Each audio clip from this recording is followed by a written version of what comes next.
ചെന്നൈയുടെ കിങ് ആകുമെന്ന് കരുതിയ സഞ്ജു ഉൾപ്പെടെയുള്ളവരുടെ മോശം പ്രകടനത്തെ തുടർന്ന് ഒരു പരാജയം കൂടി നേരിട്ടതോടെ താരത്തിനെതിരെ വീണ്ടും വിമർശനം. 20 ലോകകപ്പിന്റെ താരമായി തിളങ്ങിയ സഞ്ജു IPLിലേക്ക് എത്തിയപ്പോൾ ചെന്നൈ ആരാധകരെ തീർത്തും നിരാശരാക്കുന്നുവെന്നാണ് ഉയരുന്ന ആക്ഷേപം. വലിയ പ്രതീക്ഷയോടെയാണ് സൺറൈസേഴ്സ് ഹൈദരാബാദിനെതിരായ പോരാട്ടത്തിന് ഹൈദരാബാദിലെത്തിയതെങ്കിലും മത്സരഗതിയിൽ ഒരു മാറ്റവുമുണ്ടാക്കാൻ താരത്തിനോ ടീമിനോ സാധിച്ചില്ല. ടീമിന്റെ പരാജയത്തിൽ സഞ്ജുവിനെ മാത്രം പഴിക്കുന്നതിൽ കാര്യമില്ലെന്ന് പറയാമെങ്കിലും സഞ്ജു ഒരു പ്രധാന കാരണക്കാരനാണെന്ന തരത്തിലാണ് IPL വിദഗ്ധർ വിലയിരുത്തുന്നത്. ഇന്ത്യയുടെ 20 ലോകകപ്പ് വിജയത്തിൽ സഞ്ജുവിന്റെ പങ്കും അനുഭവപരിചയവും കണക്കിലെടുക്കുമ്പോൾ ഈ പരാജയത്തിൽ സഞ്ജുവിന് പങ്കുണ്ടെന്ന് പറയാതെ വയ്യ.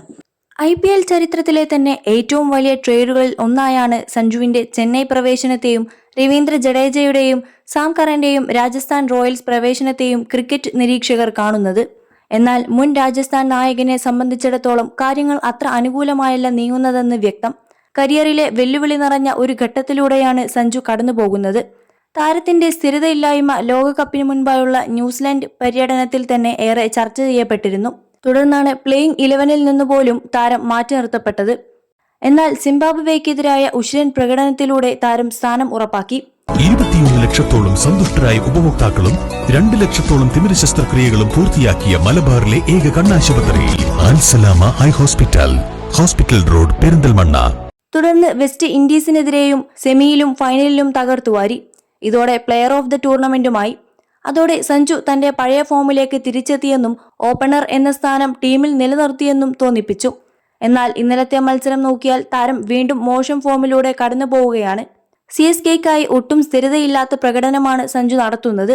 ഡൽഹി ക്യാപിറ്റൽസിനെതിരെ പുറത്താകാതെ നിന്ന് നേടിയ 115 റൺസും കൊൽക്കത്ത നൈറ്റ് റൈഡേഴ്സിനെതിരെ നേടിയ 48 റൺസുമാണ് സീസണിലെ മികച്ച പ്രകടനങ്ങൾ.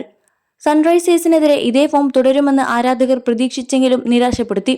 ഇന്നലെ ഹൈദരാബാദിനെതിരെ ആദ്യ പന്തിയിൽ തന്നെ സിക്സർ അടിച്ചാണ് സഞ്ജു തുടങ്ങിയത്. തുടർന്ന് നേരിട്ട മൂന്നാം പന്തിയിൽ 7 റൺസ് മാത്രം നേടി രണ്ടാം ഓവറിൽ താരം പുറത്തായി. രാജസ്ഥാൻ ടീമിൽ കളിക്കുമ്പോൾ സഞ്ജുവിന് ലഭിച്ചിരുന്ന സ്വാതന്ത്ര്യം അദ്ദേഹത്തിന്റെ സ്വാഭാവിക ശൈലിക്ക് അനുയോജ്യമായിരുന്നു. എന്നാൽ ചെന്നൈ ടീമിൽ കൂടുതൽ ഉത്തരവാദിത്തത്തോടെ സാഹചര്യത്തിനനുസരിച്ച് കളിക്കാനുള്ള ശ്രമം ആത്മവിശ്വാസത്തെ ബാധിച്ചതായാണ് വിലയിരുത്തപ്പെടുന്നത്.